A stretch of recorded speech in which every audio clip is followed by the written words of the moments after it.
Hi, I'm Dr. Sheldon Cheskis, Medical Director, Sunnybrook Center for Prehospital Medicine. As Medical Director for Halton and Peel Regions, I review all cardiac arrest files that come my way, and occasionally you get a case that is just so special it's something that you use for teaching in the future. The case I'm going to present today, I title Lucky13, a case of high-quality CPR, and in it I hope to be able to show you one of those particular cases. The objective really of our talk today is to demonstrate the concept of high-quality CPR, demonstrate the importance of short perishock pauses, compressions during charging, and high compression fraction during prolonged cardiac arrest. I want to also be able to show the demonstration of an integrated system of care for patients who sustain cardiac arrest, and as Yogi Berra often said, remember the phrase, it's never over till it's over, and I think that's really going to be highlighted in this case. Just as a review in something that we published a little while ago in terms of shock pauses, here's a slide that demonstrates the pre-shock pause being the time between the last compression and shock delivery, post-shock pause being the time between shock delivery and resumption of chest compressions, and peri-shock pause being the combination of the two. The key results of our previously published paper showed significant relationship between both pre-shock pause and peri-shock pause compared to those patients who had longer shock pauses.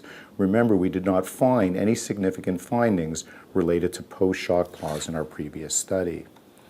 In our case today, what we saw was a 65-year-old male who was at home watching TV.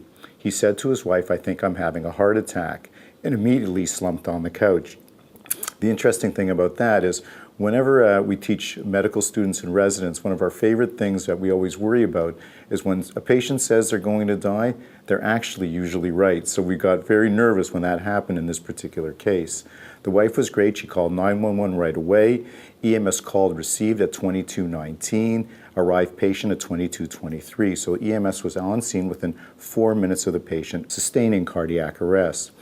The patient went VSA with agonal respirations, and then ALS care began. The patient had no previous health problems, on no medications, nor allergies. The patient was not a smoker, not a drinker, and essentially had no risk factors for coronary artery disease. On the patient's presentation, the patient was presenting, as you see, in ventricular fibrillation. On all these slides, you'll see a top layer in terms of ECG printout, which looks at an unfiltered waveform. Underneath it, what you'll see is a filtered waveform, which gives you a better idea of what the underlying cardiac rhythm is while CPR is ongoing. So in this case, the patient presented in ventricular fibrillation. What you'll see here is a shock 1 being delivered during this particular case, and what I want you to draw your attention to is a very short pre-shock pause of only 2 seconds. After shock delivery, a post-shock pause of only 1.5 seconds. So this is incredible to see this on one shock. What we'll see, though, is a repeat of this particular performance.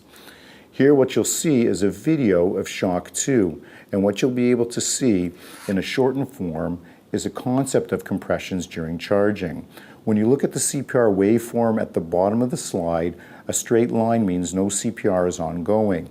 When you see the waveform that looks like a sinusoidal waveform in the bottom, that means CPR is in fact ongoing. So if we look at this particular video, what you're going to see is the last component of CPR, an analysis of a shockable rhythm, then a shock delivered. What you'll see then is resumption of CPR within a short period of time after the shock was delivered. So that video also illustrates what we saw in the shock 1 that was performed as well.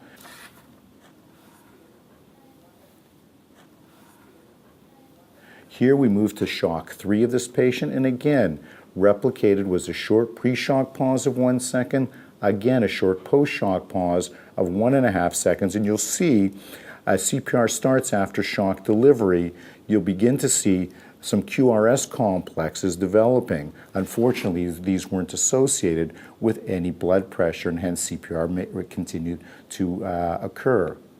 Shock 4 is even shorter from the pre-shock pause phase. You'll see the waveform at the bottom of the screen showing a compression occurring almost instantaneously with shock delivery.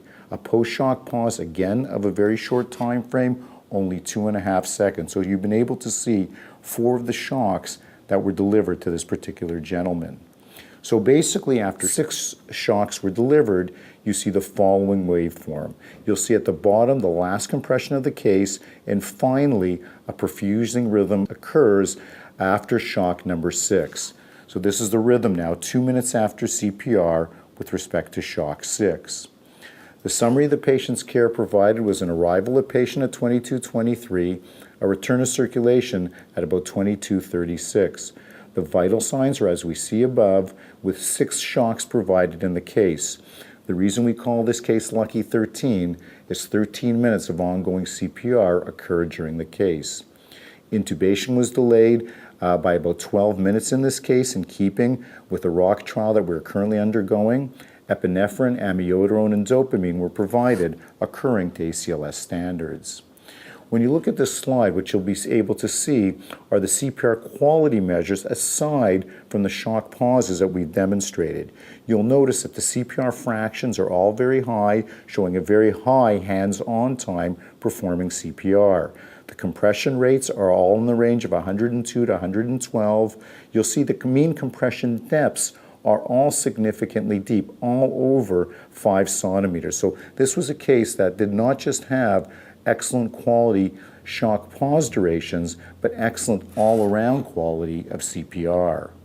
The summary of the critical CPR measures show a mean pre-shock pause of 2 seconds, a mean post-shock pause of 2 seconds.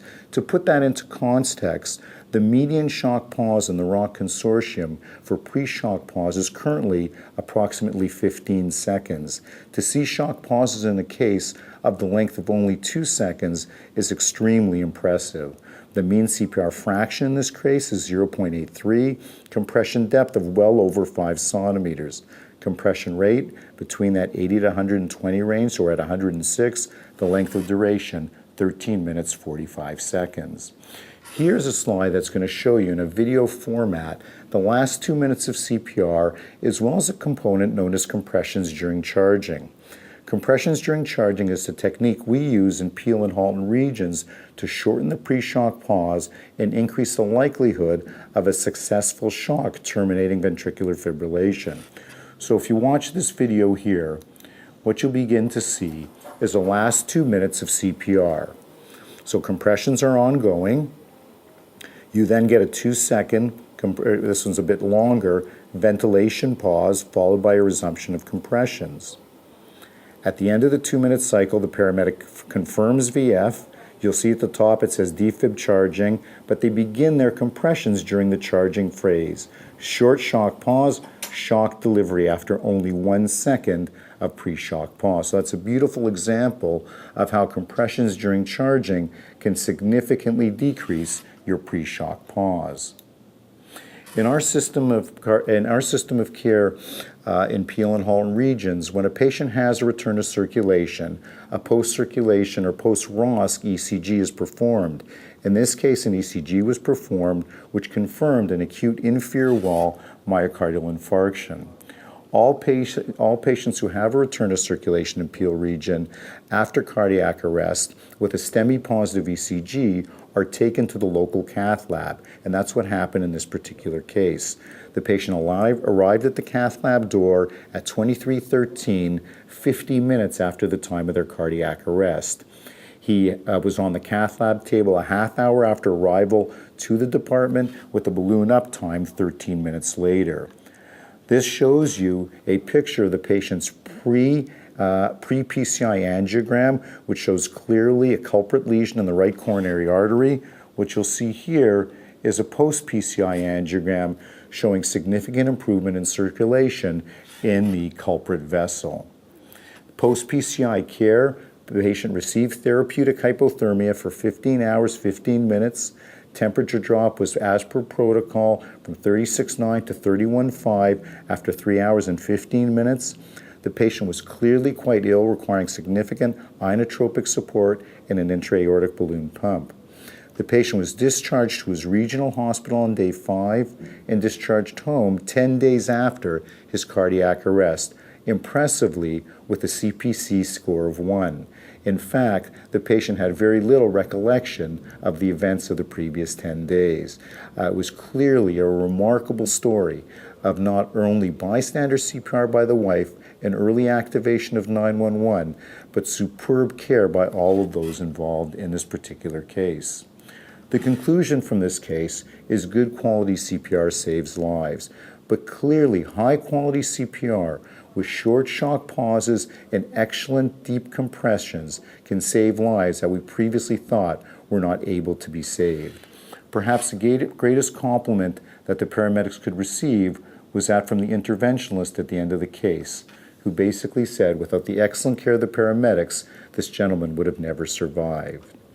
We really thank you for your time and hope that you're able to take away from the slides and this show the importance of good quality compressions, short shock pauses, and improved quality of care for these particular patients. I thank you.